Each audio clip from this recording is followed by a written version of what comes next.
Hey guys, welcome back to my channel. I'm KJ.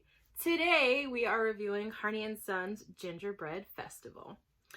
So this is mostly just a review about how much I like this tea, and I'll tell you how I came to find it, and then I'll tell you my opinion. Cool. So basically I was perusing the website because tea lover, and I noticed that it was a seasonal offering. I'm not sure if they offer it all times of the year or if they offer it outside of the tin that it comes in. But I'm sure it was like less than $12. I also got a face mask.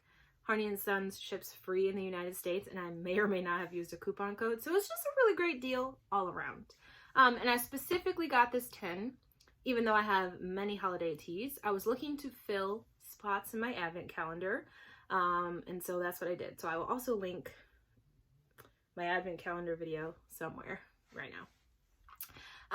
So yeah, when I had this tea on whatever day it was for my advent calendar, I was pleasantly surprised. Like, what? So initially I just had one sachet in this cup, and maybe this cup is like 8 ounces, right?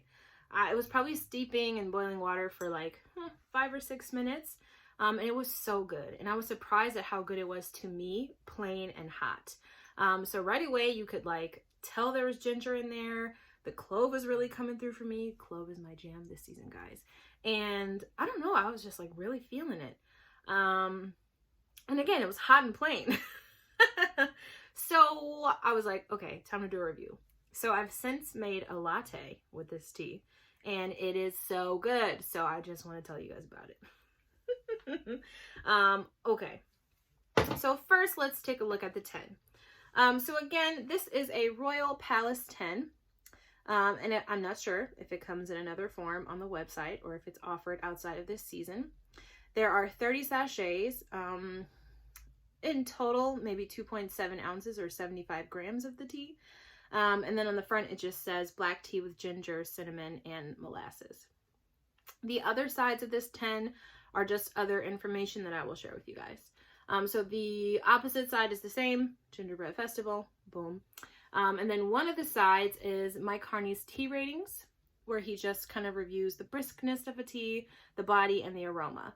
So if you're interested, the briskness is a 2, and that's whether or not it makes your mouth pucker.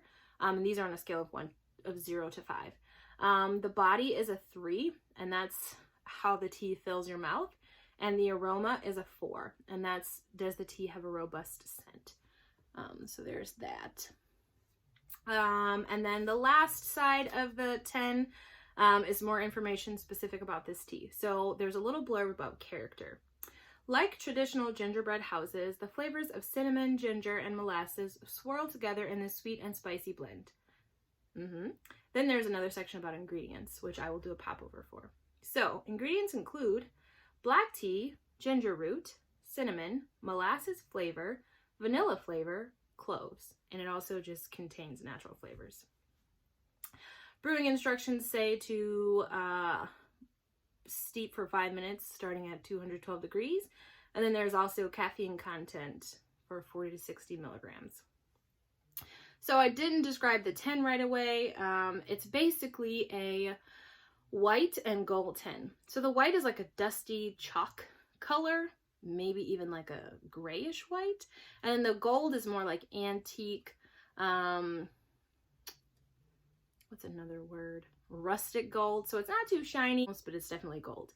The tin is very ornate. There are just designs all around which make it so nice, and it really helps the tin live up to the name of festival. So it's a very festive tin. So I know I showed you guys the tea and the popover, but this is what a sachet looks like just straight out of the tin. And again, I have 27 left at this point. So tonight I brewed the tea. I basically cut open 2 sachets so I could show you guys the tea, which turned out to be about 2 perfect spoons from David's tea measurements. And I made a latte. So here we are. Here's my latte.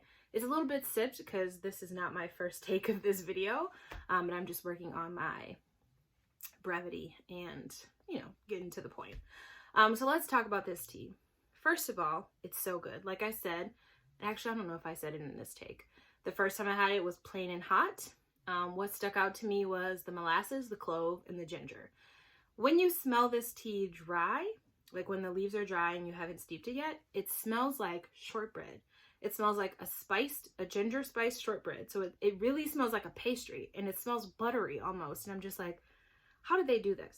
And so often tea companies will boast dessert type flavors and pastry type flavors, blueberry pancake and banana strudel and I don't know, all kinds of things. And sometimes it's a letdown, but I feel like when people really do it right and live up to whatever name they want to name their tea, people are really impressed. So first of all, this does feel like a festival to me. I am really impressed that it tastes like gingerbread. It's a black tea, but I'm really feeling all of it. So you taste the black tea. You taste the molasses. Molasses gives it like a depth of flavor. So you don't have to have this sweetened because the molasses and the cinnamon are there for you. I added a little bit of sweetener to this, almost a perfect spoon from David's Tea, and it really enhanced it. So it was really good. And this is vanilla almond milk in here. But again, you don't need it because I had it plain and it was amazing. Yeah, it tastes like a cookie. But it tastes like, you know, in this form, it's a warm cookie that's comforting and delicious. And I just really cannot get over it. So everything's here. Nothing's overwhelming. I really feel like Harney & Sons really captured the gingerbread part of this. And so again, some people might say it tastes like a gingerbread house, but to me, it tastes like ginger spice shortbread cookies or some buttery pastry where ginger and molasses are like, hello. So I'm not gonna ramble anymore. Basically, I just wanted to come on and say good things about this tea because it was so good. I can't remember if Kayla over at Kayla's Kitchen was the person that hit me to this at first, or if I only just saw it on the Harney & Sons website, but really glad I found it. It's such a great tea, and yeah, I don't think I'm gonna have a problem finishing this before the holiday season is over, or at least before it stops snowing. So also, it hasn't snowed, I'm just saying. Anyways, if you guys have any questions, please leave those in the comments. If you've had this tea and you disagree, let me know, because I want to know like what you guys are thinking, because I'm just all up in love with this tea. So let's talk. Anyways, happy holidays. Be safe. Bye.